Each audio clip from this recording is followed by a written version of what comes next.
Fuck. Okay, don't mind me, just passing through. Get the fuck away from me! Not you again. Shit. Hello? Get away! Get away! Oh, fuck! Oh, fuck. Was I on a talk show tonight? Warland Dorr walked across the rain-slicked tiles of Caldera Street Plaza. The rain didn't seem to touch him. He sensed his steps were being observed, documented into the story. He allowed it, this one time for this one reason, to be passed on by his unwilling disciple, to read at the right time. The fuse was in place. Saga stepped into the witch's hut. Inside, a bright light. There were objects that stood out to Saga, as if the light had manifested them. The victim was one of their own, FBI Special Agent Robert Nightingale.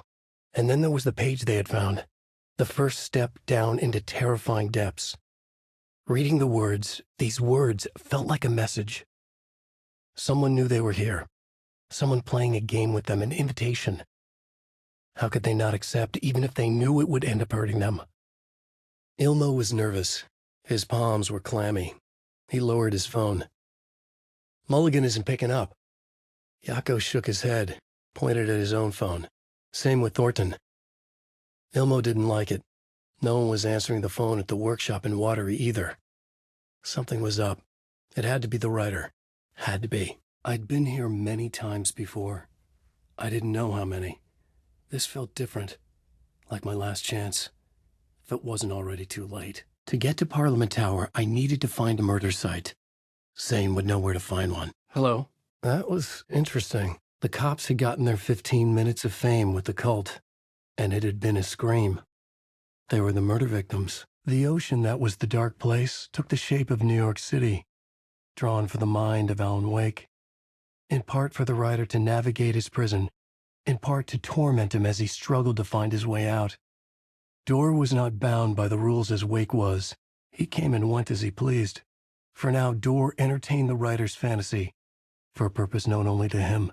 Tor needed to warn someone. It was all happening again. Tom was back. Coming back. Tom would need help too if he was going to make it. But the brothers were too old to stop at this time. The victim was one of their own. FBI Special Agent Robert Nightingale, gone missing here 13 years ago. Now he had suddenly turned up, only to be murdered in a brutal ritual on the very day of their arrival. The Koskela brothers were crouching in the bushes across from the Elderwood Palace Lodge, its light shining in the night. They couldn't wait any longer. The brothers knew Saga was in Watery visiting her trailer. Going now was their only chance to do this without hurting her. Ilmo stood up and a crowd of deer masks looked his way. Okay, this is it. The writer is the target. Take him down and it's all over. Only shoot the Fed if you have to. This is our big moment. We watch in the night. The crowd murmured the chant back to him. Nobody lived here anymore. Was I too late? I would pay him a visit at the Ocean View Hotel. I would make that liar talk. The payphone at the edge of the plaza was ringing again. I didn't see that coming. I had to find a way into the projection booth somehow. Layers upon layers. A play about a murder cult, infiltrated by a real murder cult. Tor had called someone who could help. The name escaped him, drowned beneath dark water. The writer of the first word, not the writer of the last. With the terror of the light and the shadow cast. The third eye now open to project the night. This is the moment to write. This is the ritual to lead you on. Your friends will meet him when you are gone. Ilmo turned his face to the hotel. He could see Saga's partner in the window. Ilmo slapped his brother on the shoulder. The brothers donned their masks. The cult of the tree was ready. Scratch was in there, writing his horror story. There was still time to stop him. I needed to get inside. There was no longer any sign of Casey in the alley. Things kept changing, gaining momentum, moving towards some obscured escalation. It was all about me. This performance the dark place was putting on. But I had no control over it. I knew how utterly lost I was. I had seen the title page of another manuscript. Return. I didn't remember writing it, but it felt familiar. Important. I had to find it. Parliament Tower. Our home in New York. Was I really this close to being home? Going up to our apartment? Would I be home? Or was this just an echo of the real thing?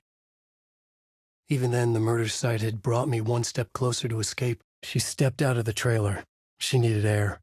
But she wasn't alone. A cultist stared at her from behind a deer mask. She drew her weapon, shouted, ran after him. Witch's ladle. Towering over Saga, watching her and the witch. The image of the witch in the sign. Nightingale's heart, a cold, dead lump in her hand. Her definition of sanity had changed since she arrived in this town. But she trusted the pages. Was forced to. After getting his hands on the FBC files, Ilmo Koskinen knew what he was up against. He masterminded the cult, his and Yako's army, to fight the fucked up horror lurking under the lake, and a plan to keep those feds in their bunker by the lake in the dark. Outsiders would only screw things up. The Koskinen sabotaged the FBC's monitoring station and rigged it to alert them when something was brewing at the lake. Did I stop writing at some point? I can't stop. There's too much at stake. The payphone was ringing again. The mystery caller was back at it. I had to find out more. I needed to keep writing. Time loses meaning here. How long have I been trying to escape? Long enough for Alice to think I'm dead. I'm sorry for what you'll have to go through. He felt like he was drowning. He coughed and coughed and coughed. So hard his whole body and soul felt twisted and mangled, upside down and inside out. With every cough, the black hole grew bigger. It felt good. It tore him up, but it felt good. Wheeler set up a foundation with the sales of their greatest hits album. He used the cash to build a nursing facility. The old men deserved it. The overlap formed around Watery's dark past. The ritual to enter was tied to crafting the float. Art was the key. It had the power to let Saga in. Saga addressed the witch. She squinted to read the first part of the ritual words, the smudged line on the heart. The second part recited from memory, the words she had read on the page. I brought you the heart witch. Show me the terror. At the far end of the corridor, the lights suddenly blinked out. The red lights went dark with increasing speed. A wall of darkness rushing toward him. The alarms warbled and died. Marmot stopped in his tracks. Admired the purity of the darkness as it swallowed him. A final spark of pride flashed through his mind. This was his work. His breakthrough. Zane's room, 665, was upstairs. The elevator would take me there. Alice's photos you found from the shoebox in the talk show basement. Before you can go to Parliament Tower, you must put them in the shoebox at her statue at the plaza. To help you, to help Alice, to help Saga Anderson. What films? The TV wasn't showing me the way forward. The rehearsal room had been moved from 219 to room 202. Oh, shit. An old manor in Bright Falls. Wheeler hired a contractor to have it refitted as an old folks' care home. Saga pushed the heart through the hole in the sign. This was the key. The tree was the threshold. They're too old to fight monsters. The torchbearers are done. We need something new. Ilmo took a long drag from the joint and handed it to his brother. They'd been drinking and smoking all night. That thing from the lake was not a man, and the government's trying to hide it. Ilmo gestured at the files they had stolen from the research station. The strange seal with an upside-down pyramid. The Federal Bureau of Control. We need to keep the feds away. Deal with this our way. We need an army of our own. Yako smiled. He loved to watch his brother come up with his ideas. Alice had turned the bathroom into a dark room. The Ocean View Hotel. A suspicious invitation to a shady meeting. Right on the money for the hard-boiled genre the whole city was built upon. Alice, you need to go back to the talk show studio basement. Get Alice's photos from a shoebox there. Before you can go to Parliament Tower, you must put the photos into the shoebox at her statue at the plaza. To help you, to help Alice, to help Saga Anderson. I need to get back to my apartment. Can you help me? Saga was beginning to see why Casey disliked the woods so much. They felt oppressive here. Too many places to hide. The distorted carnival music drifting from the amusement park ahead did not help. What the Koskelas had said about her living in Watery with Logan unsettled her. For the horror story to involve her was one thing, but involving her daughter was crossing a line. Fuck off! The cult in the play was called the Cult of the Tree. With their deer masks, they were the backwoods echo of the cult of the words urban horror. The blood trail disappeared under the rubble. I had a feeling something was waiting there. A pale balloon in the sky float and sink deeper. Night springs when bright falls for this sleeper. The surface disturbed, the reflection now a traitor. In the cavity of the skull, turned to a crater. This is the ritual to lead you on. Your friends will meet him when you are gone. Ahti. I didn't expect to see you here, but it makes sense. Can you help me find my way? One last time. I had to find the movie theater Poets Cinema. The next murder site was there. Zane had created the film in tandem with Return to escape the dark place. Alice's work had consumed the apartment. Her whole life. This is a photo of Scratch. How did Alice get this? Is he stalking her? Okay. Thanks, Adi. Something darted across the path ahead. Too fast to see. Saga drew her weapon. Her eyes searched the woods. A noise overhead. Saga swiveled to look. A local. A man on the ridge above her. No, not a man. A monster with a hatchet in each hand. It shouted down at her. Hunting season was a bust! The devil walked through the hotel, dragging the whole place to hell with him. The federal agent had come here looking for answers. All he found was a fate worse than death. The Cauldron Lake General Store was overgrown, left to rot. Saga thought about the cult of the tree. They had been here, waiting, planning a gruesome ritual murder. Meanwhile, they played cards in the general store, like it was just another late-night poker game. I flick the switch. It goes click. Show me the clicker. Lights are off, but somebody's home. Hemingway brought you here, witch. Get out of my house, Nightingale shouted. I could see the searchlight beams of the movie theater on the far side of the plaza. Alice! Alice! The payphone was ringing. Somehow I knew the call was for me. Well, we would be if you would answer my damn questions. Have we met before? Are you trapped in the dark place, too? What? This is not my writing. This is Scratch mocking me. The cult poured the gasoline over the train car. An iron cage that would soon become a coffin. The contractors figured out Wheeler was gone for good. They took the money and ran. When the fall rains came, the leaks started appearing. Hey, stop right there. The shape stumbled out of the dark toward Deputy Mulligan. Thornton was doubled over, coughing. A chunk of cold pastrami caught in his throat. Saga stepped closer to the door. Had the animal broken it? There was a loud crash. Saga found herself face to face with a cultist, a hulking figure in a raincoat. We watch in the night. Wild eyes behind a plastic deer mask, an axe in his raised hand. A shadow fell on Cauldron Lake. Something of impossible scale loomed over it, blocking the sky. Ahti, the janitor, leaned close, took a hold of the rim of the crater, lifted up his janitor's bucket. The water sloshed, swirled inside like a vortex. Gently humming a tango, he poured the water on the attic floor. Tonight, Rose would put the lamp in a shoebox and let it sink into the garden pond. That's what Alan wanted. That's how she could help him. The thought made her whole body buzz with joy. A gun and a flashlight. How nostalgic. The man had said Caldera Street Station. I had to go there. Something's not right here. Hello? Anyone there? These were the cultists the FBI were after. Were they letting themselves be taken? Or did the dark presence not discriminate?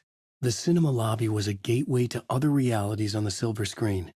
I could set a scene here. Again. Dead. Cynthia Weaver hated being old. She'd been a doer, a fighter. Now the bathroom frightened her, afraid she'd break her hip, like Norman. Ed hadn't been the same since his latest show had closed. This wasn't the first time one of his productions had shuttered early. Scathing social commentary in a one-act play wasn't exactly filling seats. When Tammy told him she was taking a research trip to Bright Falls, he decided to tag along. Ed told her he wanted to find inspiration. Really, he just wanted a break from the city. But it was true that he certainly needed to find something. A voice, a direction, an idea, something authentic to himself. Ed knew he couldn't keep using Tammy's money to fund his playwriting. I had escaped the dark place. So had the dark presence. Scratch. He was here. In Bright Falls, I could feel him as a growing pressure in my head, stronger by the minute. Why didn't he kill me with the rest? What did he want? Fuck. What does that mean? Cauldron Lake used to be alive with people. Beautiful forests, hiking trails leading to stunning vistas. Then the government put up a fence, kept the people out. Volcanic gas, they said. They didn't want anyone knowing the truth. The lake wasn't a lake at all. The dark water a mask to hide the hungry, bottomless ocean below. A fence couldn't stop the flood that was coming. Nothing could. The return of the nightmare rising from the depths. What the hell? The door on the far side of the train crash had a cult symbol next to it. I wanted to take a look inside. Cynthia had always kept her lantern close, to hold the darkness at bay. "Oh dear, my lantern. I think I've lost it," Cynthia said. "This will put a smile back on your face, my dear," a voice said. A man's voice. Their shape shifted. Echoes of the writer's dreams. Fading in, fading out. The next story and the story after that. The writer was writing again. After the argument with Tammy, Ed stormed out of the diner and drove their rental car back to Cauldron Lake to prove a point.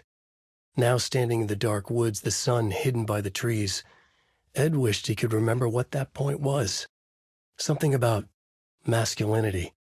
He cursed at himself and turned to go. Suddenly, he was blinded by a light in his face. Voices shouted and hands pushed him to the ground. Ed struggled. In vain. I gotta get out of here. The first step toward the murder site.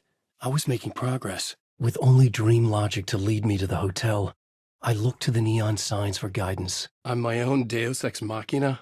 Really? Children in Bright Falls all grew up hearing stories about the cult of the tree. Feral maniacs living in the woods. Satanists chanting, "We watch in the night," as they perform blood sacrifices in the forests. Or things not quite human lurking in the dark. There were many versions of the story, but they all shared one important element. Danger in the dark, in the woods. Fuck. He'd been on the trail of the writer forever. The writer he despised. Hemingway, Bukowski, Wake. I'll get you. I'll find you. I'll make you pay. You're in over your head. Stop the monster before he killed again. Her job. He'd be inside, waiting for her. Emmett Elwood had had enough. All his life he'd been surrounded by the same small-minded, impolite, ignorant people in town. Their endless gossip, their nose-picking, chewing food with their mouths open, not washing their hands after visiting the restroom, and touching things. Touching everything. What is this? I could see the Ocean View Hotel. I was getting close. Somewhere among all the urban legends lay a secret truth. The real identity of the cultists prowling in the woods. Real faces hid behind the masks. Real hands held the knives. Real people fulfilling a grim purpose. The forest was not safe. People were right to keep their children away from the trees. Music? They only agreed it wasn't their fault. No one will find her corpse. We'll hide it. He descended into the tunnels, from the dark city, into the ocean of darkness. Next stop, Caldera Street Station. Something, a presence, rumbled. Not a train. Shadows shifted on the platform. The writer's cult waited for him there. The cult of the word. The world was going to hell. He'd watched day after day how all the nice things in life in Bright Falls were spoiled and ruined forever. There would be a just and terrible reckoning. Emmett had imagined many times how he'd make them pay. He had lovingly tended his anger, made it grow hotter. Everyone and everything revolved around return, as if it had just been published. That's Casey. He was still alive. The lights affected where the door led to. I needed a light to open the entrance to the station. Finally, Wheeler used to be the agent of a manic-depressive celebrity writer, Alan Wake. Wake had various addictions on his back, an on-off death wish. Wheeler had seen a thing or two. Occultist leaned close. I carry his words close to my chest now. You're not allowed in the lake until he says otherwise. The pressure in my head was unbearable.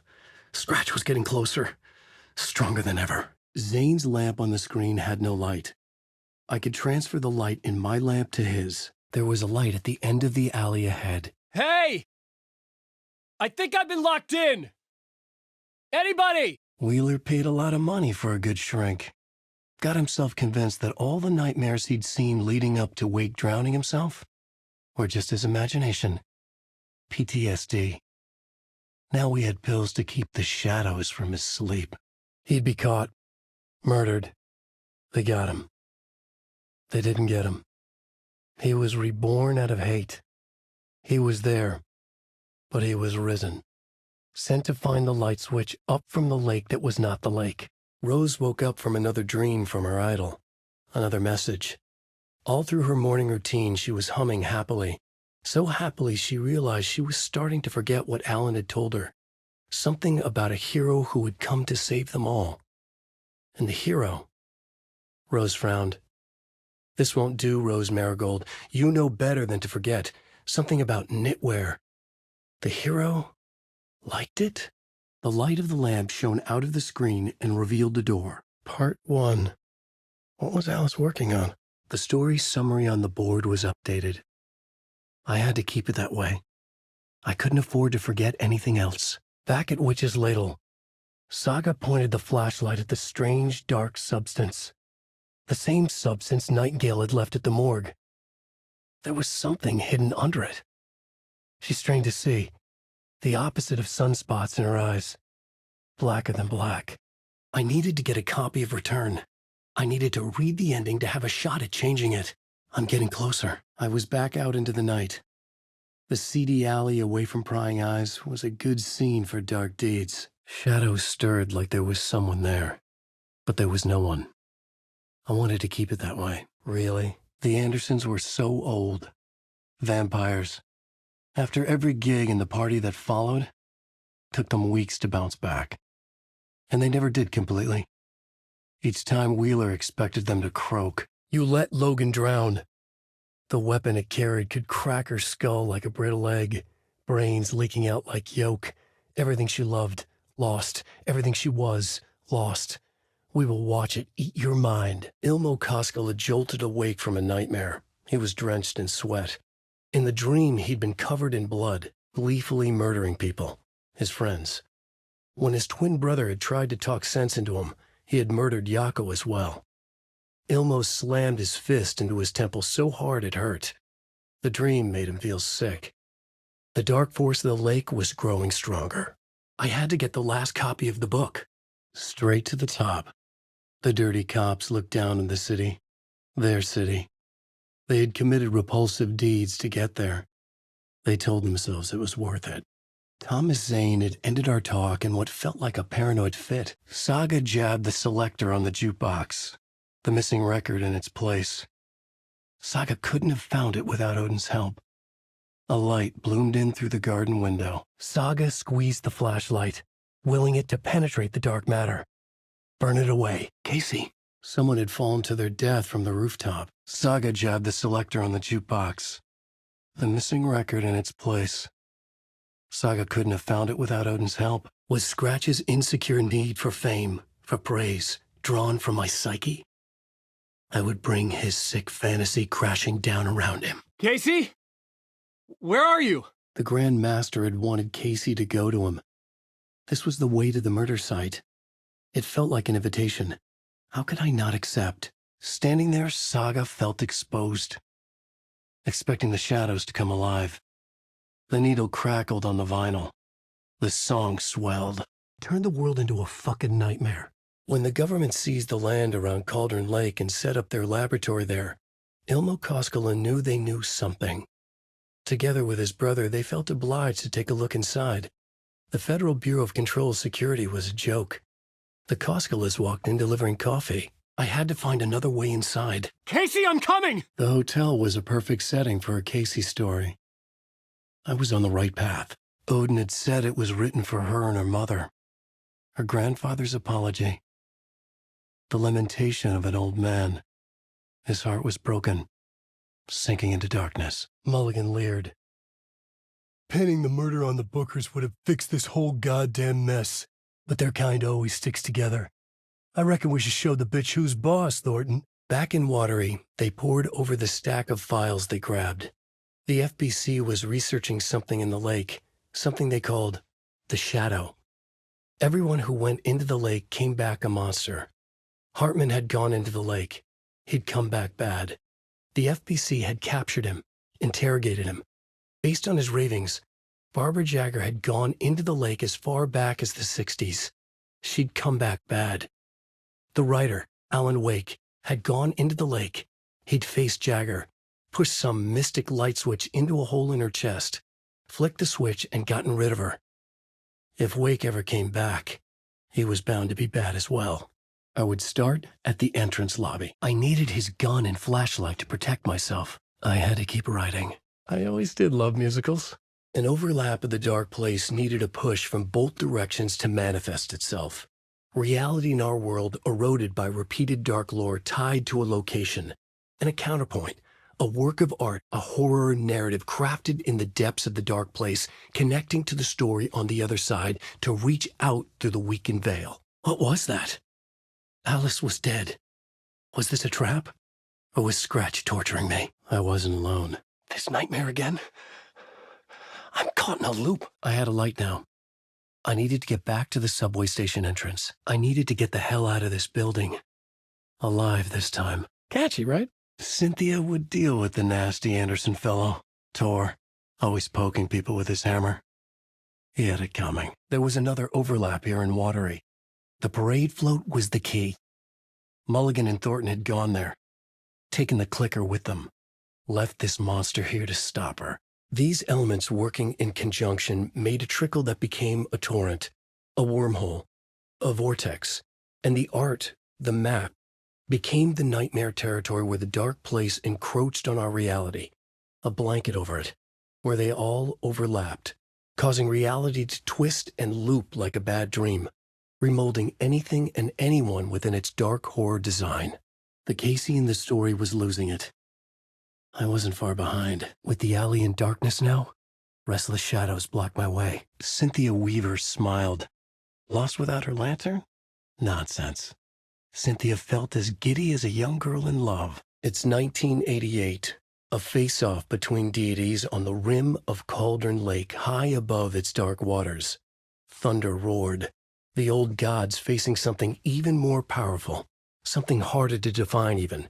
Or, changing the perspective, raving lunatics all, caught up in the frenzy of a shared delusion. I was back at the beginning again. I had to keep going, find a way to the murder site. I needed to find the basement the janitor mentioned. Cynthia had loved Thomas Zane. Tom only had eyes for Barbara. Barbara was bad news. Tom had seen it in the end. Cynthia had been there to comfort him. And when he left, Cynthia waited. Years of waiting. After the service, Ilmo had the body hauled off to be turned into moose steaks. Mulligan and Thornton were told to get the head cleaned. They both grabbed an antler. What the hell, Thornton? I got it, Mulligan. Fuck! I was back at the beginning again.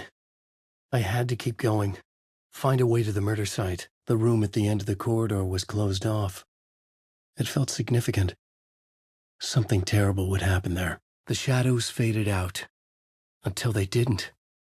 They were trying to stop me. With the gun and flashlight, I could fight back. They brought the skull into the workshop to boil it and bleach it. They grumbled. Wanted to just get it fucking done. It was just a stupid animal. But I guess moose steak is never a mistake, huh? Casey! The janitor was a bit out there, but still a friendly face. I had to trust the basement would get me out of here. Warland Dorr walked across the rain-slicked tiles of Caldera Street Plaza. He stopped at the door to the construction yard. A poster for his talk show hung there. He stepped through, willing it to take him to Parliament Tower Plaza. Ah, my head's killing me. Take it you're not a fan then, Agent Casey. It doesn't work that way. You can't make something out of nothing, even in the dark place where the rules hardly apply. It's very complicated to make fiction come true. I saw visions of what's happening, what will happen.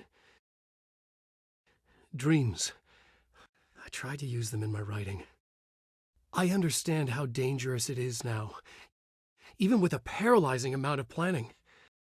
I think I stopped writing. I I think I gave up. But there's a manuscript. Maybe I forgot not to write. The dark place makes you forget. I just want to fix this. Find a version of the story that fixes everything. Hey, what are you doing?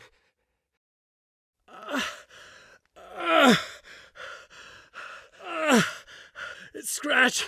He's close. Wait, I need a gun. Casey, look out! It's coming!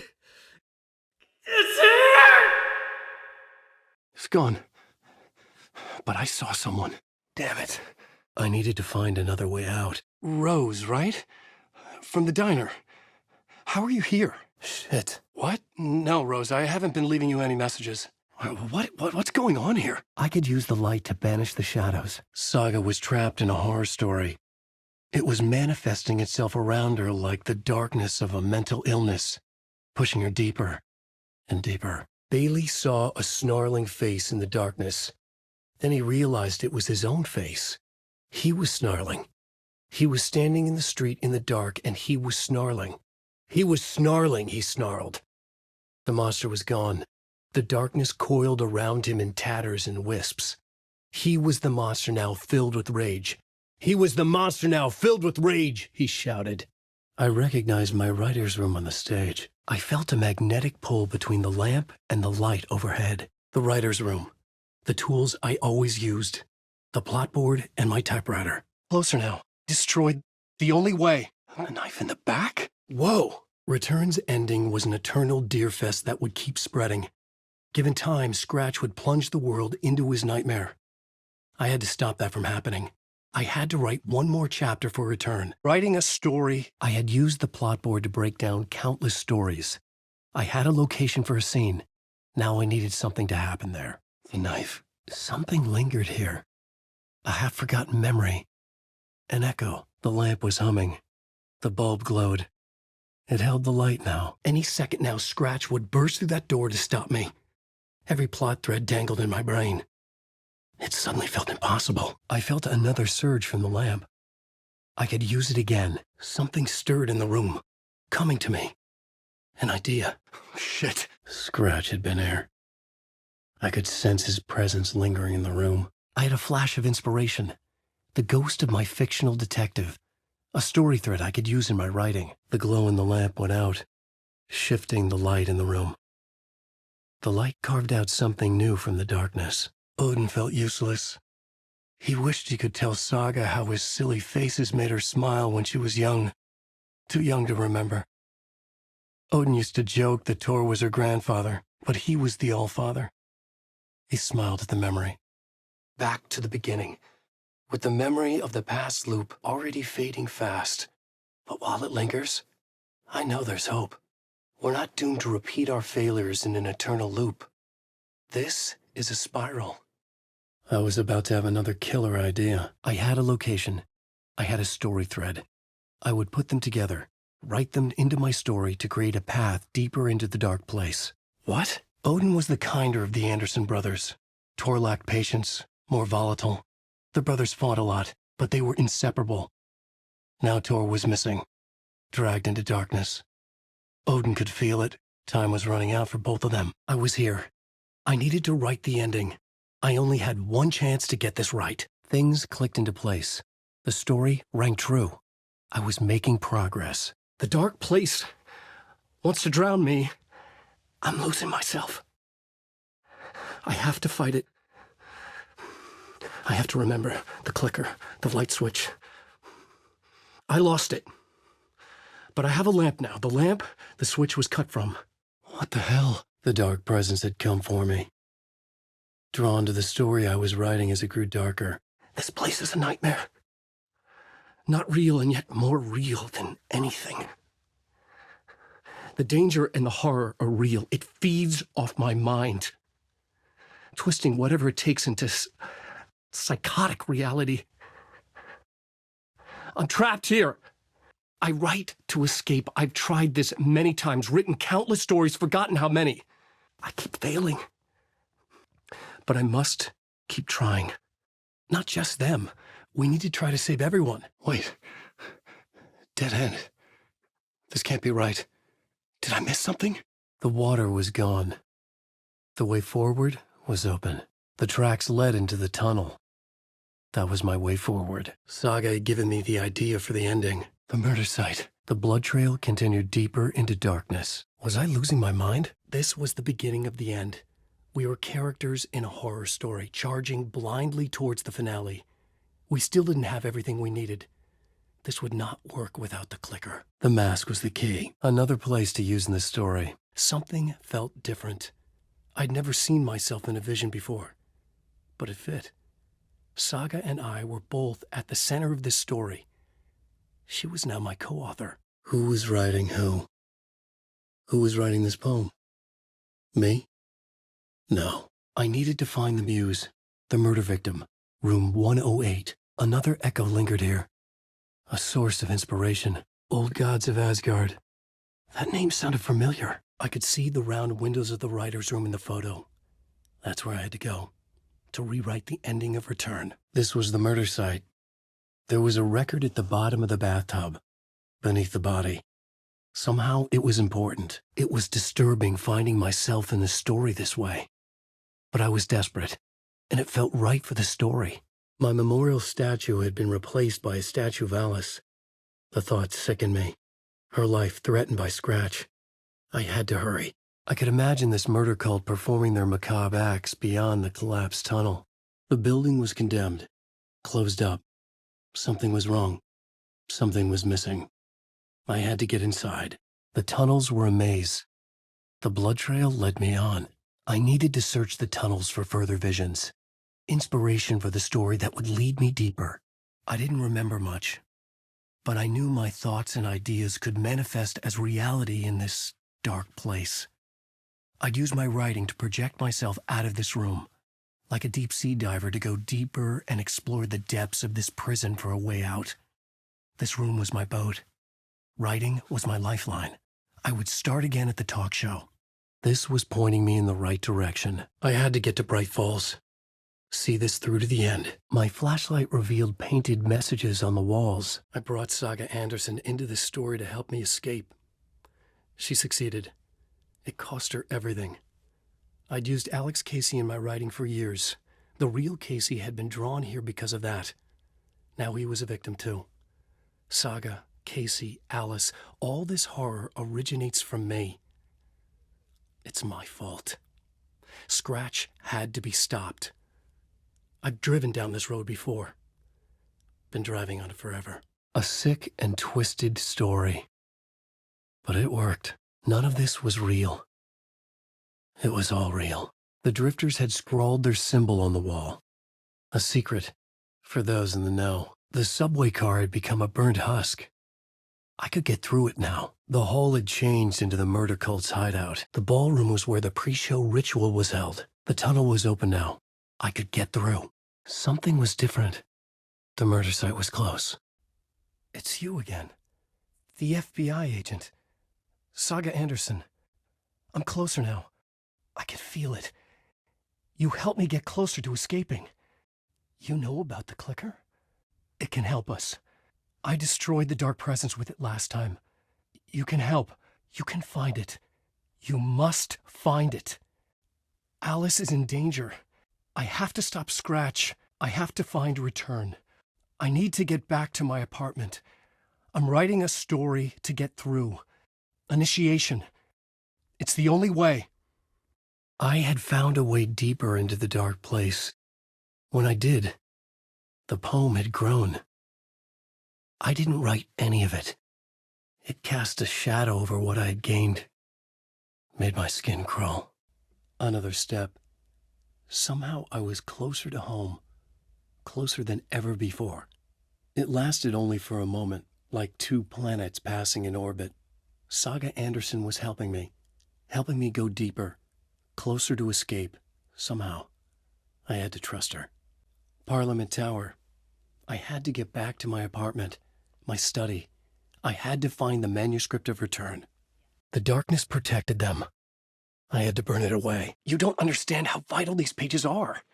They're the only way I can know what's coming. The ritual was a vital part of the story, the key to reaching the murder site. I was back at the camp. I had found another story thread I could use. There was no end to the corruption. It fit the genre, so I'd use it. Nightless Night was Zane's film. It played a role in this story, the projection booth. Was that where I'd find the murder site? The visions were getting under my skin, coming too close for comfort. Not a separate layer, but mingling with my own reality in the dark place. Something had shifted. I felt an overwhelming closeness to home. I could sense it. I was closer to home. Had the woman in the vision helped me somehow? Something had changed. Outside. Parliament Tower. Where I had lived with Alice. It was out there. Waiting for me. An FBI agent? Who are you? She can hear me. This is Alan Wake. I'm trapped here. The dark place. Under Cauldron Lake. I'm trying to escape. I'm making progress, but I'm in danger. The dark presence. Help me. Please, help me. Saga Anderson, listen. I've been tricked. Scratch wrote, I tried to fix the story, but he stopped me before I reached the end. He has it now. It's the key to escape. Alice, I'm still trapped, but I'm making progress. I wrote you to be the story's hero. Who can break through, save her family, save us all. Yes, you're doing, it's working. You just need to keep going. Nightingale hunted Saga. Didn't see her. The Taken could not see into bright light. Light hurt them, made them vulnerable. Nightingale had no heart, but here he was. Killing. Didn't see her. Could not see into bright light. Tor Anderson had lightning in his veins. This was rock and roll, baby. That Weaver girl had cast a spell on him. Tor would do anything she'd ask. Tor deserved this. Tor wanted this. Inside the trailer, at the outskirts of Watery, Saga had seen Wake's fabled clicker for the first time, in the hands of the Cult of the Tree. A cultist stared at her. She drew her weapon. Saga bent down to inspect the body on the table. Somehow it felt familiar. The straps, the heart, the mutilated corpse laying on the rain-soaked wood. Like déjà vu. She chased the source of the feeling. Found nothing. None of the victims from her past cases resembled this one. It didn't feel like anything from her past. More like something from a dream. From a life she could barely remember. Maybe one that wasn't even hers. The writer is the reader. The next chapter. The next chapter. The next chapter. Keep the pages safe, the dark shining of the words. Parliament Tower was here, again. Zane said the manuscript of Return was the key to escaping. I had to get it before Scratch did. The 81st annual Deer Fest was just around the corner. Everyone in Bright Falls was bustling. There were banners to be hung, pies baked, deer masks sold. Bright Falls had made the top 100 American small town lists for its modest, rustic charm. The town expected a lot of tourists this year. Standing inside the trailer, at the outskirts of Watery, Saga had seen Wake's fabled clicker for the first time. In the hands of the Cult of the Tree. The fuse was in place. She found it among the junk in the forest. Saga stepped inside the witch's hut. Something rushed through her. A presence. Familiar. She couldn't quite place it. Something long forgotten. She tried to hold on to it. But it was already gone. Then the feeling passed. Like a shadow in the trees shifting with the wind. Saga blinked. Shook the feeling from her head. She turned her focus back on the work. There was a lot to do. In case the deputy were watching her. She had a feeling this would be an exciting case. Don't wake up the dreamer if your life is a dream. I swam to the shore, but the water is rising. Scratch was closing in, gaining control. I couldn't let him escape the dark place. I had to keep him from Alice. The dark place operates in loops. Time is a story. I'm calling you from a different point in that story. But a shadow hung over the Deerfest preparations. The forecast promised rain. Fearful whispers promised more murders. The police were on high alert. Sheriff Breaker had deputies patrolling the streets at night. Bright Falls was no stranger to odd happenings. But to cancel Deerfest? Out of the question. The townsfolk were anxious, their anticipation mixed with fear. People had restless dreams. The lights seemed dimmer. Floodwater pressed in on the town, and the shadows poured in with it. At the edge of the plaza, he stopped at the door to the construction yard. A poster for his talk show hung there, another part of Wake's fiction. He stepped through, willing it to take him to Parliament Tower Plaza. Her mind reeled from what the horror story was now claiming about her, her life, her past. She didn't accept it. The image of the witch in the sign. Saga addressed the witch. The smudged line on the heart. The second part recited from memory. I brought you the heart, witch. Show me the terror. Saga pushed the heart through the hole in the sign, and then there was the page. This page, the first page that they had found, not the last. The first step down into terrifying depths. Secret truths trembling beyond the threshold. A cloud of wrath wears my face. The dark place in your place. Scratching out my body of work. Thank you for reminding me. Waking up in places with no memory of how I'd gotten there. It was out of control. I didn't need another mugshot in the fucking tabloids. Yes, you will. And no, you won't. And that is by your own choice. Gale Barrows stared at his chest x-ray. It was in his left lung. It felt like a black hole. An opening to darkness. That was pretty good. A film that was a ritual. Literal movie magic. In a theater that hailed from a time when there was still magic in the silver screen. The prop room had been changed from room 104 to room 225. Barry Wheeler canceled the Old Gods tour. Called it off. It was over. He couldn't stomach the idea of another client dying on him. Reading the words, these words, felt like a message. Was a message. Someone knew they were here. What they were doing. Someone playing a game with them. Leading them on. An invitation. Dr. Jules Marmont sprinted down the corridor. His lab coat fluttered after him. Red lights flashed on the walls. Sirens screamed. Marmont couldn't stop smiling. It was his experiment that had triggered the alarms. In his world, alarms meant progress. This could be the breakthrough he had been waiting for.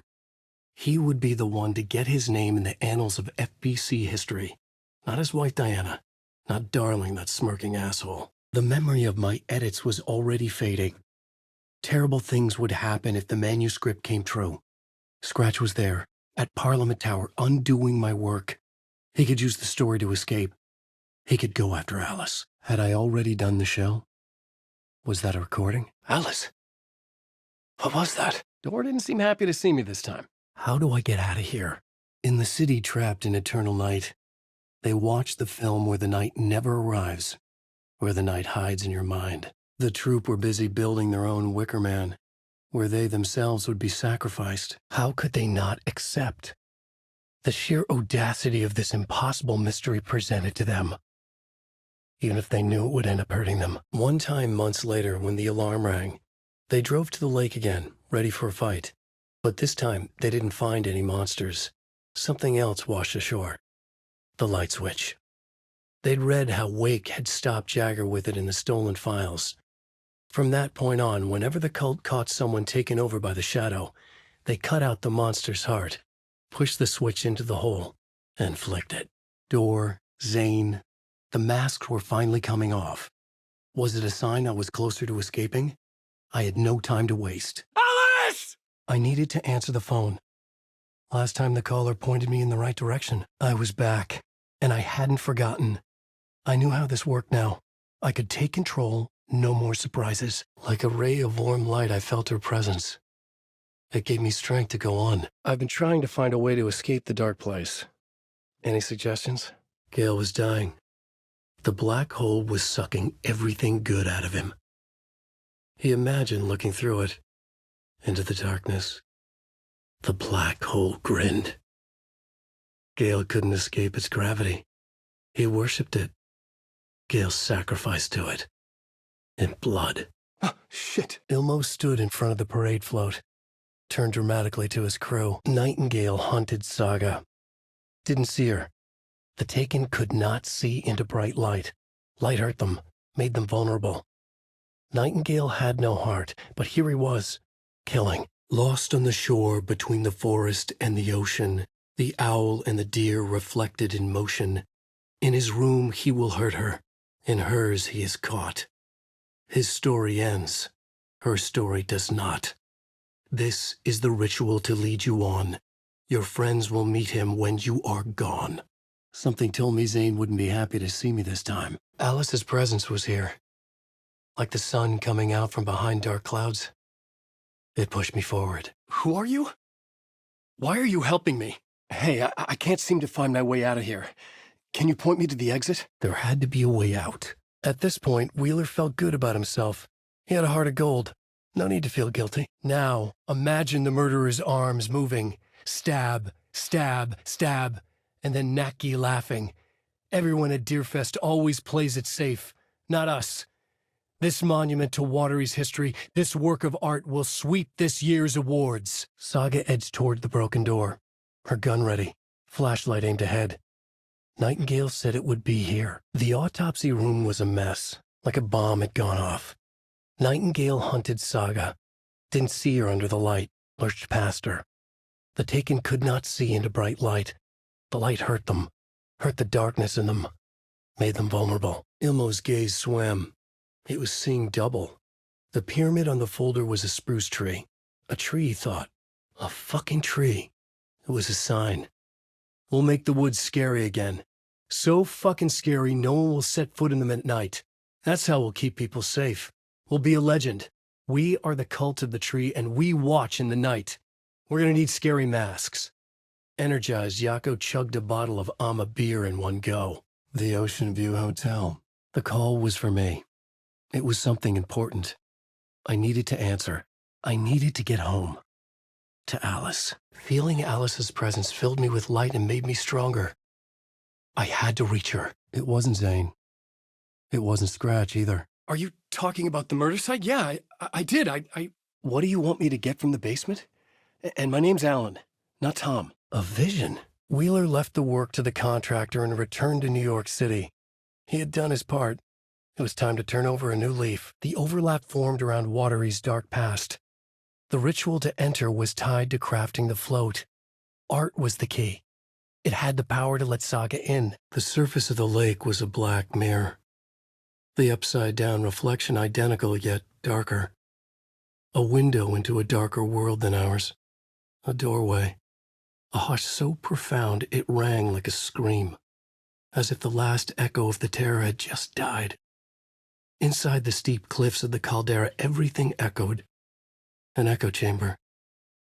Like a fractured skull. When Cynthia Weaver was downstairs at breakfast, Rose snuck into her room. With all the lamps in the room, it took her a while to find the one with an angel. Luckily, the dream Alan had sent her had been very clear. Rose was certain that Cynthia would not miss one lamp.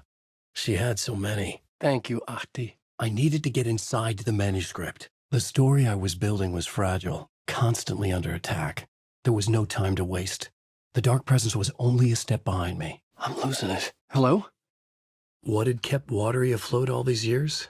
A century, if not more. The locals knew the answer. Grit. Or as they put it in the language of their Finnish forefathers, sisu. These days, sisu was needed more than ever. The town was fading. It never quite recovered from the lumber mill shutting its doors. Now the fishing was drying up as well. Most people had left to find jobs in other towns. Only the most tenacious stubbornly remained. Dug in. Parasites in the body of a terminal patient. Sisu. A wave of terror crashed through Saga's head. The awful truth. Nightingale had no heart in his chest, but here he was, killing. A monster. The world had lurched out of balance.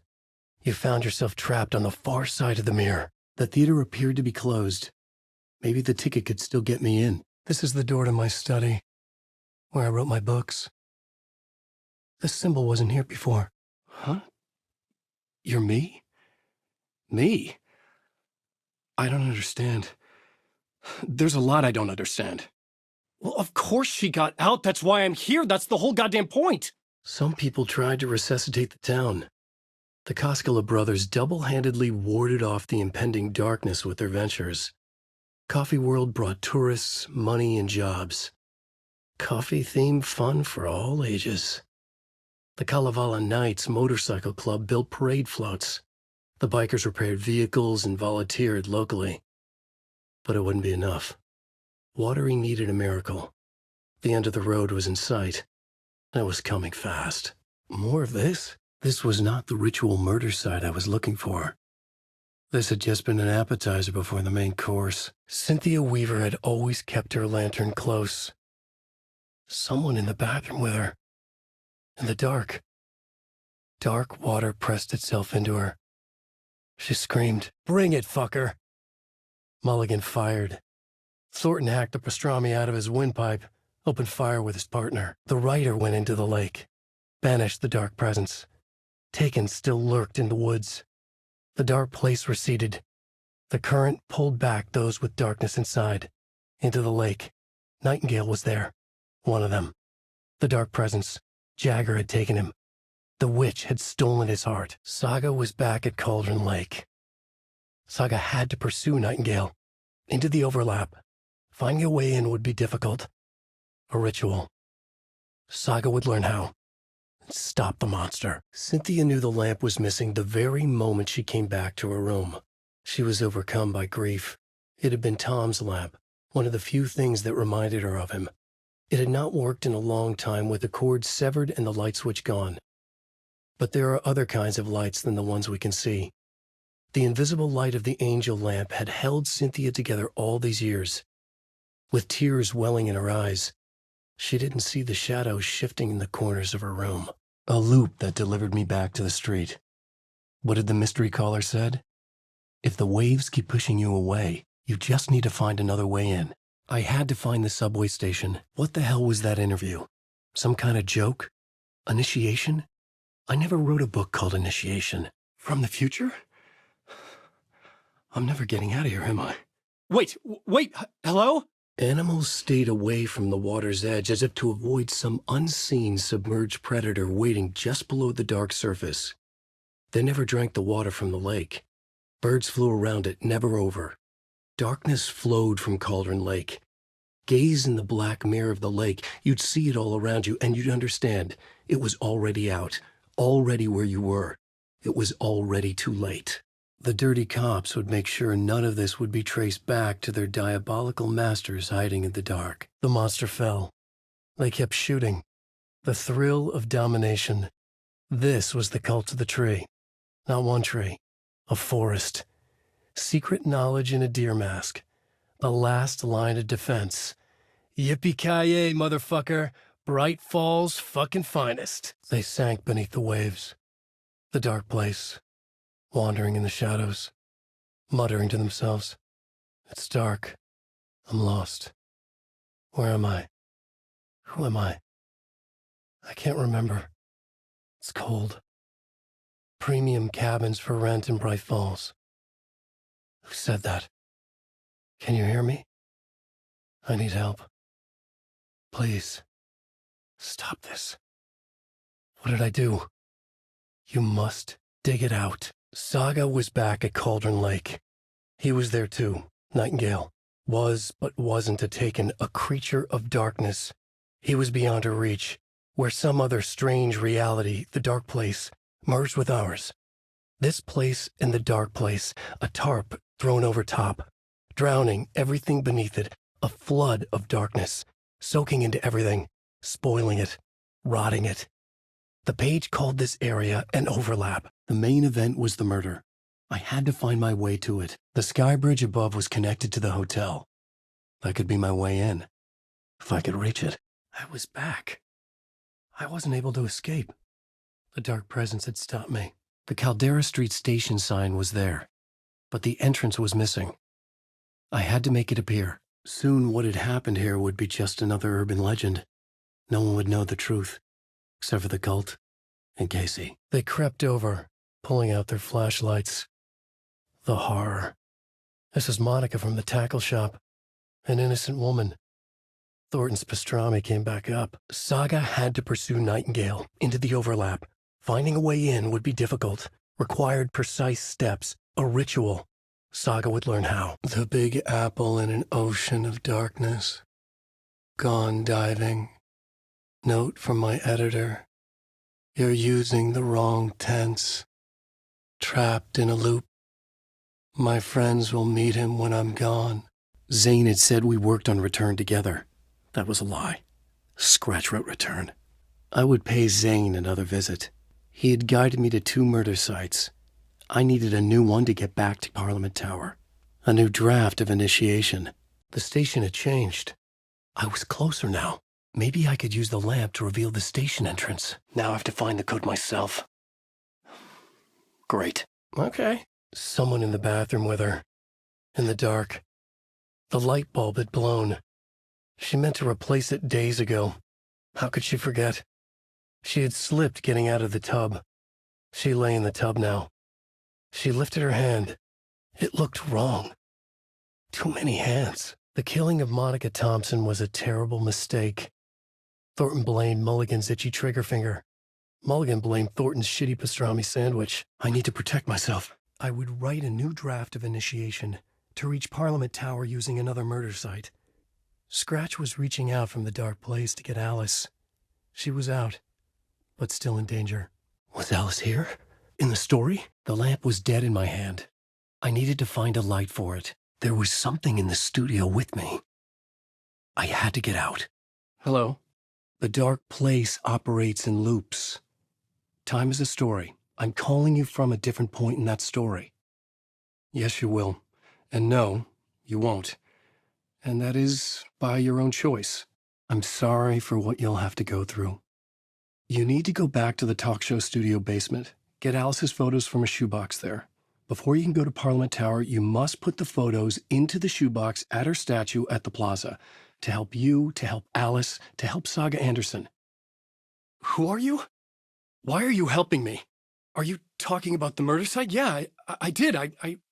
Well, we would be if you would answer my damn questions. Well, of course she got out. That's why I'm here. That's the whole goddamn point. Wait, hello? Shit. In a black void with no sense of up or down, she was underwater. A dark shape pushed her down. Dark water pressed itself into her. She screamed. It came out in bubbles. Zane was in the clip holding my lamp. Was he playing me in his film? Alice, this feels like a bad dream. Could make a good horror story. Sorry, we're at a Bright Falls blend. Anna apologized to the customers. I'll just grab some from the back. More coffee coming right up.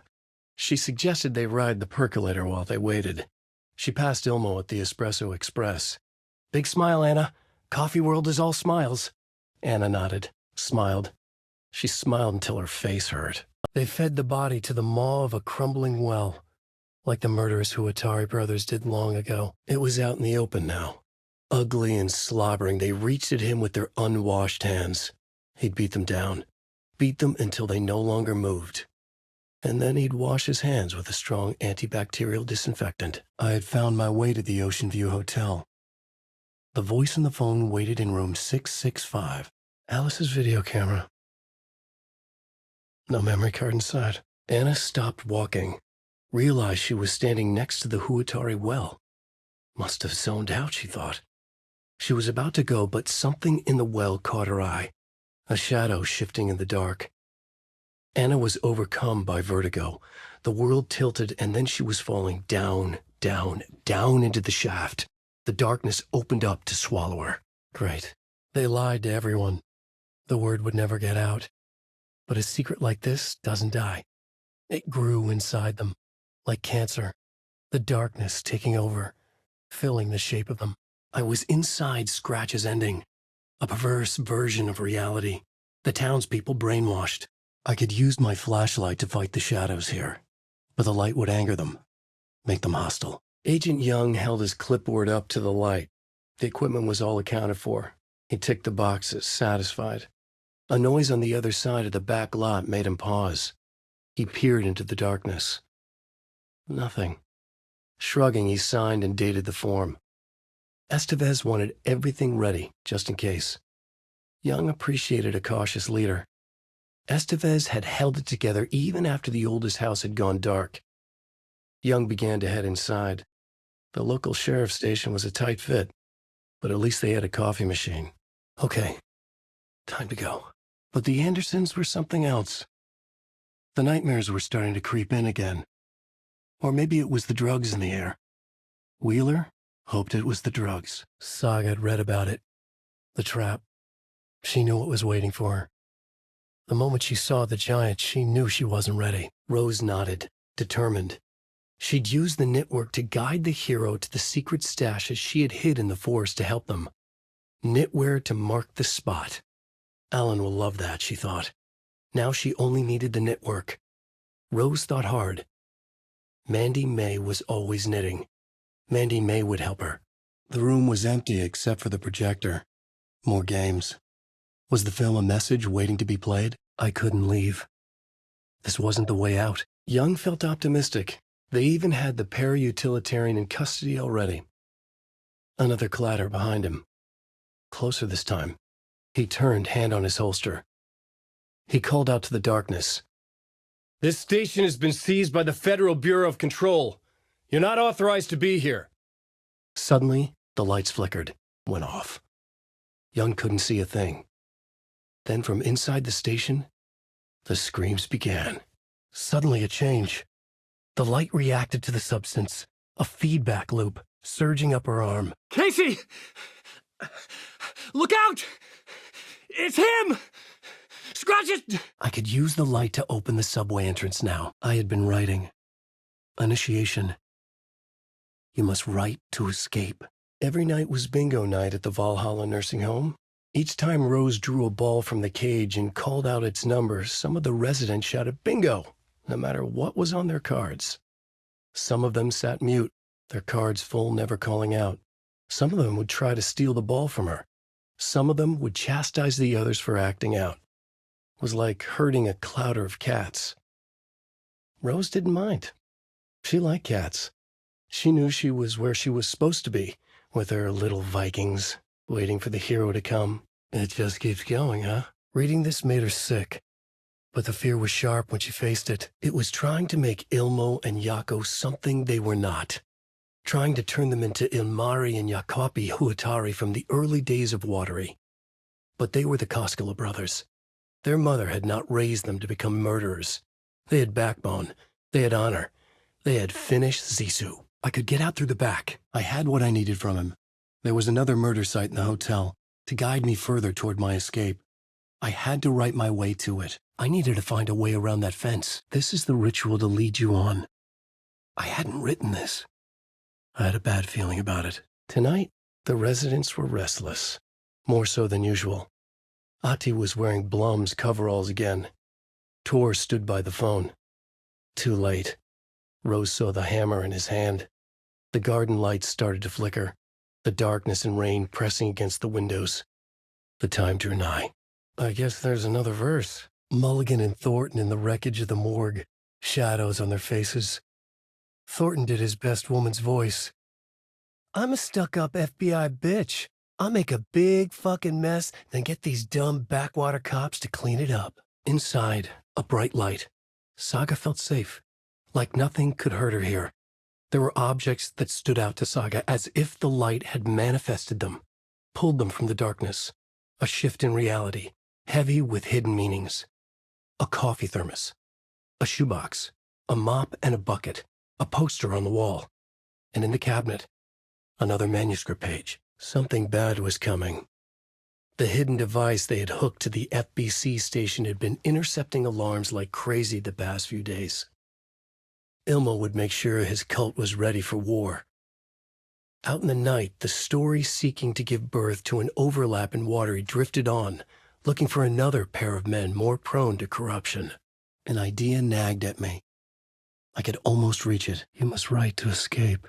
And I thought this place couldn't get any stranger. Thornton turned to his partner.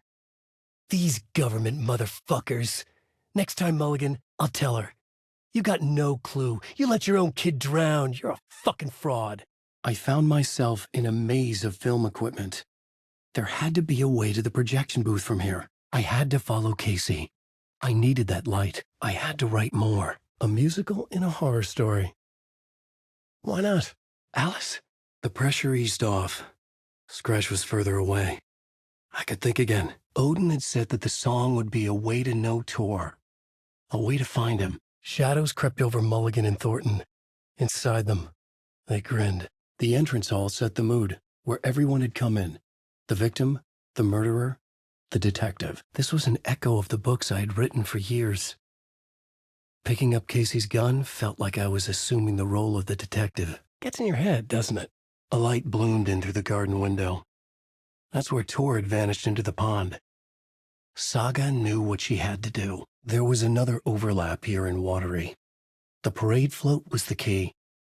Mulligan and Thornton had gone there, taken the clicker, left this monster here to stop her. A story of a lawman whose heart was cut out of his chest. 2 corrupt men killed by their own twisted ambition.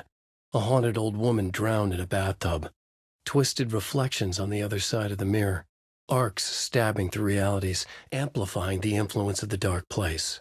Shit! Scratch! Fuck. I was back where I started. A loop within a loop. I had to keep going. I was both solving the crime and creating it.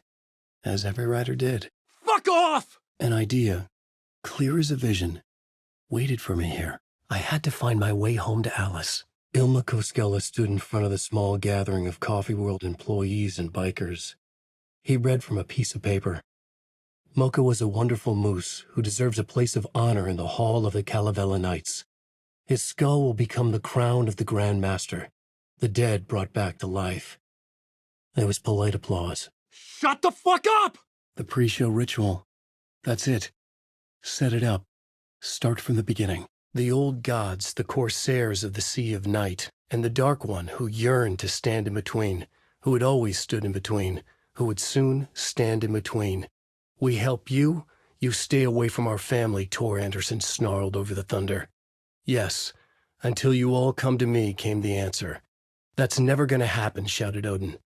I will take this as collateral. Shall you remember our deal, said the Dark One. Blood arched from Odin's face as he fell to his knees. Lightning hit the dark figure on the cliff, and with that, he was gone. Hello? Now Tom had come back to her. They'd be together now, see the world. She'd always dreamed of seeing New York.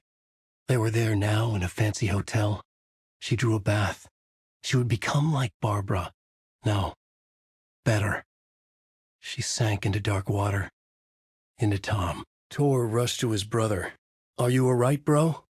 Effectively blind in that moment, the eye patch covering his left eye, his hand over the now empty socket of his right, blood oozing out of it. Odin cursed. The bastard took the wrong eye. I needed to reach the writer's room.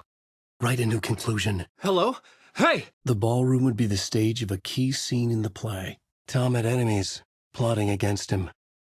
Cynthia would deal with the nasty Anderson fellow, Tor, always poking people with his hammer. He had it coming. Anything for Tom. Scratch stalked through the forest, a terrifying dark presence in the night, more sensed than seen. Darkness boiled in his skull, like a storm cloud crammed into a bottle. The reality-changing influence of the dark place flowed like water flowed, like fear flowed, down the path of least resistance, eroding the weak spots until they cracked. In places where reality was more yielding, where story told and retold, imagination sparked and fear ignited again and again, had softened the walls of reality. Sites of violence and tragedy, where truth was laced with fiction, where a work of art proposed an alternative narrative, something people could suspect to be true, something people felt strongly about, something they feared. Upstairs, the writer's room must be in the attic. That's where the windows were. This is where they gathered before the play. This is where it began. Saga had slid into a nightmare. A growing amount of evidence said her daughter was dead. Saga couldn't accept that. Wake said it could be undone. But Wake was gone, in the custody of the Federal Bureau of Control. Casey, her only ally, was gone too. She was alone. The woods were alive with those he had taken. They were coming with him, directed by him, his army of darkness, His singular purpose was a sharp, pulsing black hole in his head, waves roaring out of it to whip his flock into a frenzy, filling them with his purpose. The clicker. He wanted it, to make his horrific ending to the story come true. The art was there. The clicker would push it across the final threshold, a detonator to send out a tidal wave that would spread to overtake reality. He was so close to claiming it. The stronger the connection between the belief and emotional response, the better. The darker, the better. A ghost of a witch ripping a man's heart from his chest. Two brothers murdering the neighbors and hiding their bodies in a well. A young woman haunting the flooded bunker where she drowned. Bedtime stories, folktales, urban legends connected to a specific place. These were the sites where the overlaps came to be. Casey? Another vision. Another idea. An old lamp in a shoebox. Was this what the janitor had left for me? Agent Estevez had pulled rank on her. Stonewalled her. Shut her out of her own case. Saga refused to give up. She needed answers. Tor and Odin Anderson would have some. A family visit, then. No one could blame her for that. The Taken gibbered and shouted, straining against their invisible leashes, filled with bloodlust. Scratch let them go. They launched themselves into the night with violent glee. He ripped a signpost from the ground, swung it in his hands as if it was made of air. Ahead, the music started. It called him. It called him on. Let the final deer fest commence. Bailey ran around the corner as the street lamps flickered and went off. It was in front of him, a glitching cloud, a dark, boiling monster. Looking at it felt like what a stroke must feel like. He was sick with fear. He fell. The dark presence ripped into him, swallowed him, filled his lungs and his brains with dark water. It's getting real, all right. The lamp felt significant. A tool for bringing light to the darkness. Right. Thank you, Rose. I'll do what I can. The ritual sacrifice to open the way. The gates to the platform were closed. I had a ticket. The Valhalla Nursing Home. Founded in 2014 for Odin and Tor Anderson of the Old Gods of Asgard fame. For their twilight years. Tammy tapped her pen on her notebook. Alan Wake had ridden this same ferry into town when he arrived. This was his entry into Bright Falls. His first steps across the threshold. She wrote that down. She always found it helpful to walk in the victim's shoes, do what they did, see what they saw. It added great color to the book. I almost dreaded the ideas this would conjure up. Something about the station platform felt significant. It would work in my writing, but I needed more. Built after the return comeback tour. Flip-flopped to be their farewell tour. Cut short. Canceled. Tammy felt raindrops on her face. God, again? She pulled up her hood. The rain just kept coming. She missed New York. So far, this hadn't been the simple research trip she pictured. First the incident at the lake, then the fight with Ed. It's not surprising tempers got hot. They were both on edge after what had happened. Tammy had said some things she regretted. She looked out over the harbor. A chill passed through her. She hoped Ed wouldn't do anything stupid. Everything about this was absurd. Our dialogue forced and ridiculous, in desperate need of another pass. But I'd play along to see where it took me. I had no memory of that. It must have been a dark time for me. The visions were crucial to keep the story moving. When the light jumped into my lamp, the whole room changed, like something in a dream, opening a way forward. As their agent, Barry Wheeler had managed to coax a few hit songs out of them before that. Balance Lays the Demon, a couple of others. A perfect ending that would save us all. I was the only one who could write it. Everything depended on this. On me. The Devil's Path up the staircase was draped in blood. The old men rocked like their namesakes. The backstage parties got out of hand. The air was thick with smoke. Wheeler squinted. His migraine flared, booze and drugs. A rock and roll cliche. They ran off after every gig. Wheeler had security track them down to the craziest after-parties. Damn, I felt the presence of a new idea here. Odin Anderson stirred in his bed, his vision hazy, smudged. He felt weighted down by an ocean of dark water. Through the haze, he made out Saga. I had the ending. I needed to write. What the fuck? Back to the beginning. We all come to a story with hopes and expectations, looking for an answer. Sometimes it would be better to live with that hope without ever knowing the full story. I was getting close. She wanted the song, a gift. He had to get it for her. Afterwards, it was too late. Tor swung his hammer in frustration. The spark was gone. Black liquid clogged his mind. A bad trip. Tor fought it. He was strong. He'd never be taken. But the darkness could still drown him. I needed an ending that took everything already in return and extended it into a conclusion that would save us. Only the perfect ending would work. I needed to find another light to go deeper inside. The ending has to fit the genre if it's going to work. In a horror story, there are only victims and monsters. If there is a hero, they'll ultimately pay a heavy price. In a horror story, there are only victims and monsters. And the trick is not to end up as either. But trapped by the genre, we are all ripped to pieces along the way. This is not the story I hoped it would be. This is not the ending I wanted.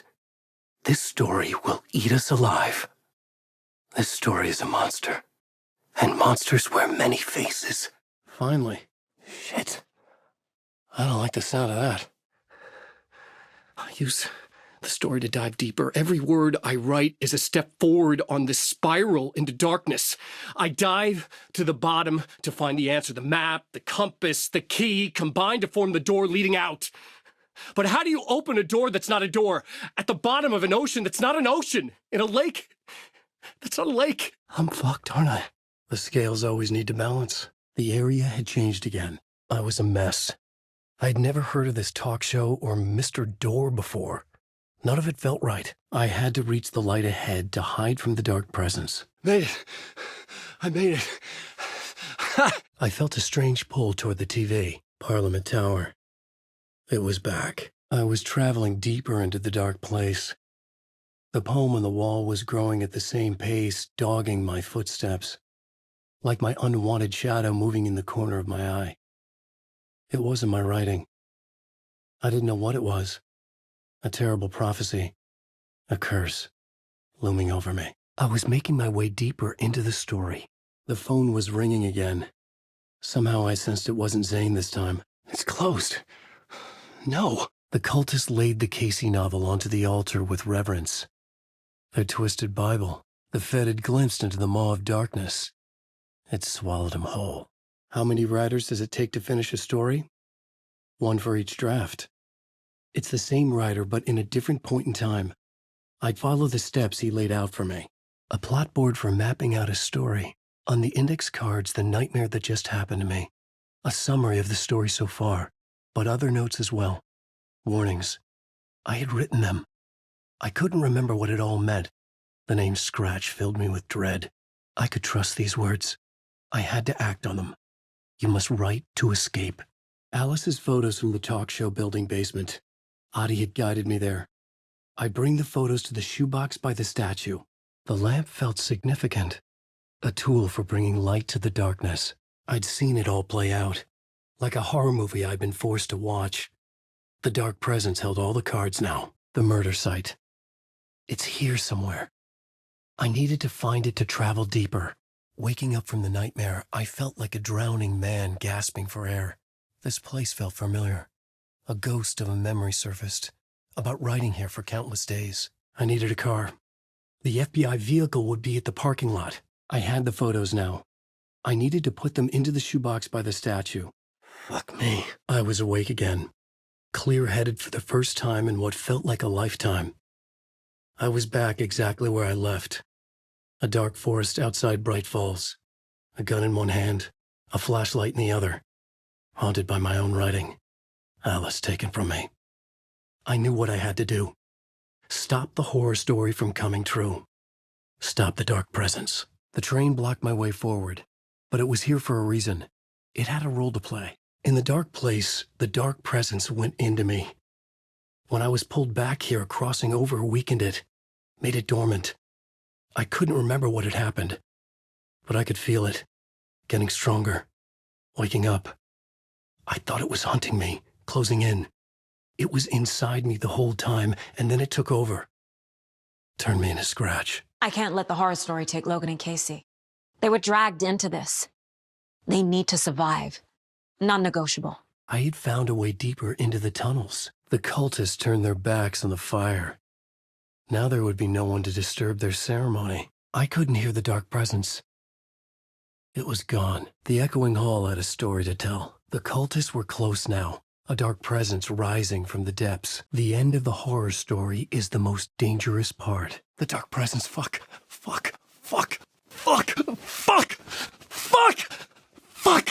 A haunted hotel. Yes. That's a trope for a reason. I had to agree with Casey on that. I had found the murder site. Somehow the victim's heart was the key. The dark presence. I had seen it before. I remembered now. It was always out there. Hunting me. The shadows moved like they were alive. It wanted to stop me. The cult. Yes. They have the clicker. The flashlight would get me through. They could be working for Scratch. I don't remember. It's all confused. This is where the drifters had lived. The story thread felt important. I could use it in one of the scenes I'd found. Okay. Here. Now, this is all I have. Be careful with them. I think I wrote them. I remember writing an endless amount of pages, but when this happened before, the pages were being sent from the dark place to help me. Maybe the same thing is happening here. The fuse was in place. Saga stepped into the witch's hut. Inside, a bright light. There were objects that stood out to Saga, as if the light had manifested them. The image of the witch in the sign. Saga addressed the witch. The smudged line on the heart. The second part recited from memory. I brought you the heart, witch. Show me the terror. Saga pushed the heart through the hole in the sign. My path was blocked. I had to find a way through. The lights would help me. The dark place reacted to my story. The way into the tunnels was no longer blocked. What the fuck? A sense of déjà vu washed over me. Had I had this conversation before? I had a million questions about Zane, but I had more pressing concerns. This place had significance to the cult. There was something to use there. What the hell? Oh, hey, we met at Door's show. Come on, what is this? A manuscript? What manuscript? I need to see it. No, wait, I need a gun! Zane had given me a ticket to the movie theater. Poets Cinema. The next murder site was there. Zane had created the film in tandem with Return, to escape the dark place. This is how I could help her. I was closer now, closer than ever before. But there was no time to lose. Everything was hanging in the balance. I could still lose it all. Parliament Tower. I had to make it work this time. I could stop Scratch, get the manuscript, fix its ending. No. They'd be in danger. It'll come for me. The dark presence got him back then. That's the last time I saw him. 13 years. Scratched out. Yeah, Scratch. I'm trying to remember. It's a crazy jumble, like a nightmare. It doesn't make sense. I remember. It's both. It's interchangeable. He's Scratch when he looks like me, but he can change into this other form and turn the world into a fucking nightmare. Yes, fiction coming in contact with the dark place can change reality. The story is coming true, soaking into everything like darkness when night falls. But last time it didn't happen all at once. The story came true bit by bit as it unfolded. And that dark presence was still bound to the lake. I stopped it before it got the ending it wanted. Before it broke free. Based on that, there's still time. The clicker. magical doesn't quite cover it. Scratch wants it to bring about his ending. That can't happen. If I can get the clicker, I can send him back to the dark place, make all this shit go away. I know it's batshit crazy. My memory is full of holes, and I'm not sure how much I can trust. It's like a half-forgotten dream. I think I saw you. Or a vision of you in the dark place. I think you helped me reach out and escape somehow. With that in the story, Scratch would have edited it to get to you. To hurt you. We are all in danger. These words felt like a message. Someone knew they were here, someone playing a game with them, an invitation. How could they not accept, even if they knew it would end up hurting them? Hello? It wasn't Zane. It wasn't Scratch either. Huh? You're me? Me? I don't understand. There's a lot I don't understand. From the future? I'm never getting out of here, am I? What does that mean? I'm my own Deus Ex Machina? Really? It's you again. The FBI agent. Saga Anderson. I'm closer now. I can feel it. You helped me get closer to escaping. You know about the clicker? I destroyed the dark... You can help. You can find it. Must find it. Alice is in danger. Have to stop Scratch. I need to get back to my... I'm writing a story to get through. It's the only way.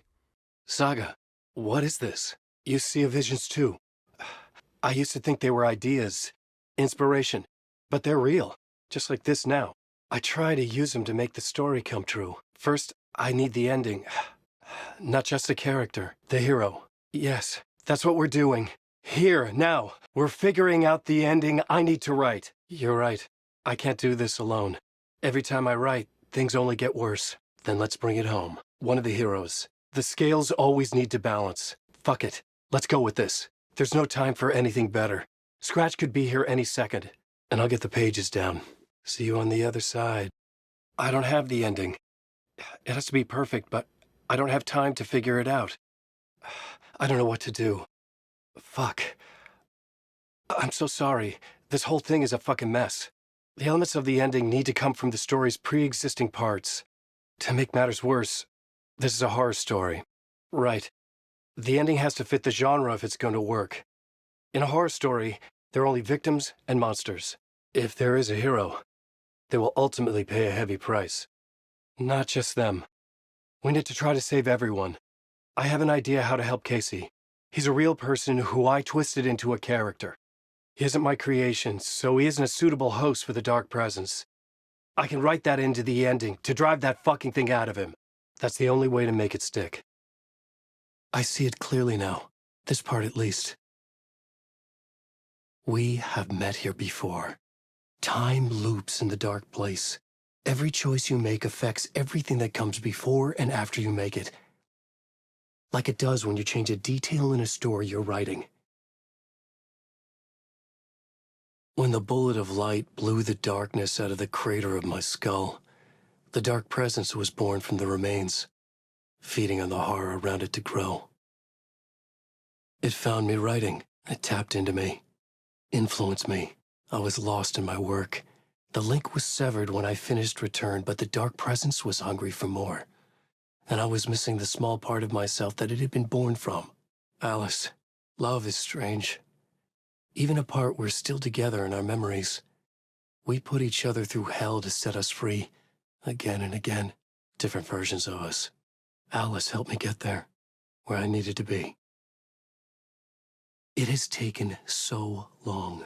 The process to change reality is so delicate, to be true in just the right way and still find a way past our flaws. So many drafts, so many photographs, so many lives lived outside of time, an eternity apart on this journey to finally arrive here. The ending has to fit the genre if it's going to work. In a horror story, there's only victims and monsters. If there is a hero, they will ultimately pay a heavy price. Not just them. We need to try to save everyone. The scales always need to balance. I had the book now. I could write my ending to Return. I had to get to the writer's room to stop this horror story. This was an obsessive, egocentric nightmare, all revolving around a vain monster of a writer and his final divine work of art, the novel Return come true. It wouldn't stop here. It would keep spreading. Something felt different. I'd never seen myself in a vision before, but it fit. Saga and I were both at the center of this story. She was now my co-author. This was the beginning of the end. We were characters in a horror story, charging blindly towards the finale. We still didn't have everything we needed. This would not work without the clicker. I could see the round windows of the writer's room in the photo. That's where I had to go, to rewrite the ending of Return. I brought Saga Anderson into this story to help me escape. She succeeded. It cost her everything. I'd used Alex Casey in my writing for years. The real Casey had been drawn here because of that. Now he was a victim too. Saga, Casey, Alice, all this horror originates from me. It's my fault. Scratch had to be stopped. I've driven down this road before. Been driving on it forever. If Scratch had brought the dark place here, this would take me back inside. In 2010, I had dived in, a leap of faith, for Alice, with no idea that the cost would be a nightmare worse than death. It had taken me 13 years to get out. Now Alice was dead, because of me. And I was going to make that leap again, this time knowing the cost all too well. Another way to look at it? I had brought the dark place here with me. I never had gotten out. Maybe after this I finally could. It was a fool's hope. I had no choice. I had to do it. That didn't make me any less terrified. Hello? It wasn't Zane. It wasn't Scratch either. Huh? You're me?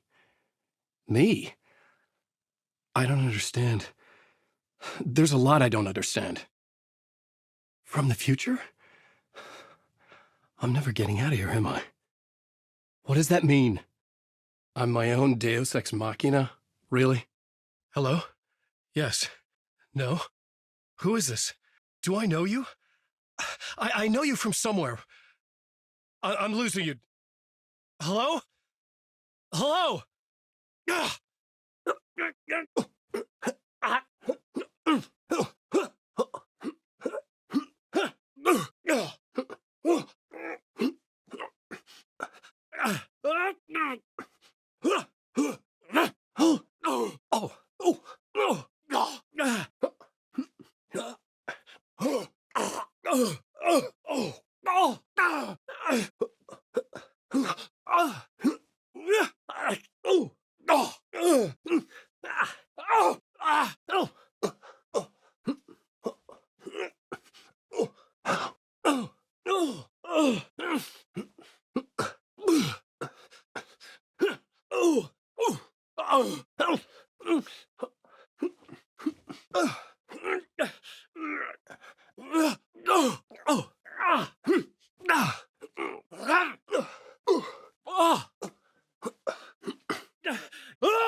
Oh, fuck.